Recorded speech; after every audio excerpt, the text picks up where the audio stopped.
Dane Cook has a Rebel Moon fan theory is a sentence I never expected to say, and yet I have, and it's true. But let's get into this crazy fan theory that genuinely I had never even considered, and it's kind of cool. So, Dane Cook, spoilers ahead, obviously, for Rebel Moon. So, Zack Snyder, I have a question about Kai's demise in Rebel Moon, which I never questioned once. We saw a previous character get a rear skull brain needle, paralyzed on the ground, and told to search his brain for info.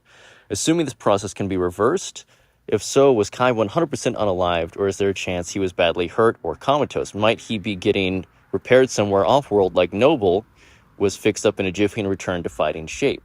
So, what he's talking about is that crazy scorpion chair that paralyzes you, except that Kai got it through the face. So depending on how far it went, probably went up maybe into part of the brain, like at the very bottom, but also, at the same time, Noble was super dead and definitely had more brain damage, and he was fine.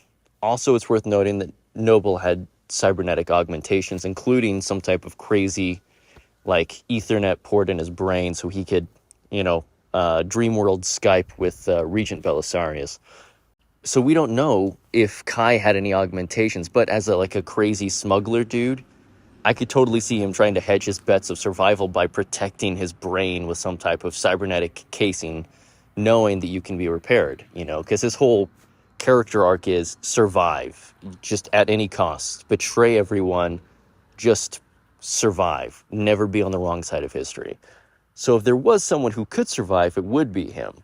Now, Charlie Hunnam's been rumored to be coming back to Rebel Moon anyway, because when he was offered the role of Kai, he was actually originally offered a couple other roles. I think he kind of had the pick of a few from what I remember, but he preferred Kai, and Zach was like, Kai, we're going to kill him off in the first movie. He was like, I don't care, he's my favorite character. And I get it. It's a charming reversal of the Han Solo smuggler type, so it's very cool. It's kind of in keeping with his sort of King Arthur scallywag vibe.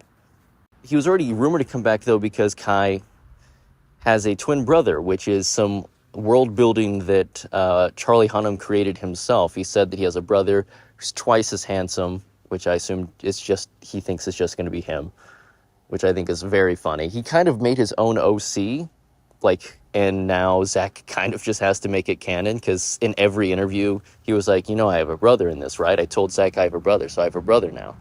So I was only expecting Kai's brother to show up, maybe Guy, I don't know, whoever his name would be.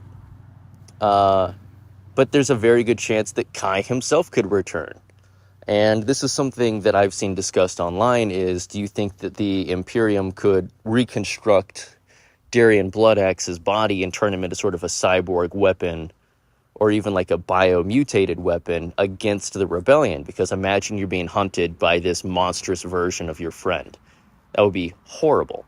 And if they were there to recover Noble, surely they could have recovered Bloodaxe as well. But on the other side, some people think that through the magic of Princess Issa, that some of the fallen heroes from the first two movies could be revived. So we'll have to wait and see how that works out. There's definitely a lot of ways characters can return.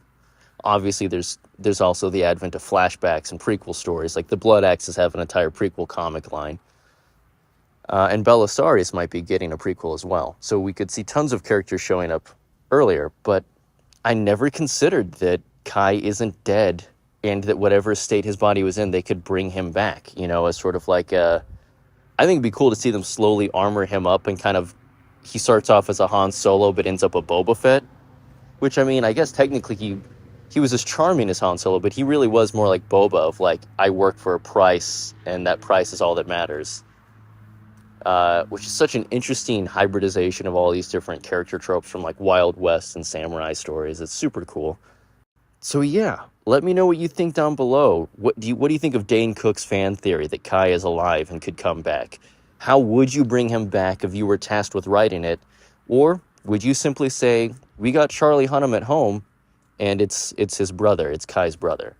Anyway, I'm curious to see your fan theories below, and you weighing in on Dane Cook's. And just have a great week, and be listening to the Cineshell, this Zack Snyder's Rebel Moon audio drama. I've been listening to it while I do yard work, and oh my God, Jason Isaacs is a complete menace. You need to be checking that out. It is so good.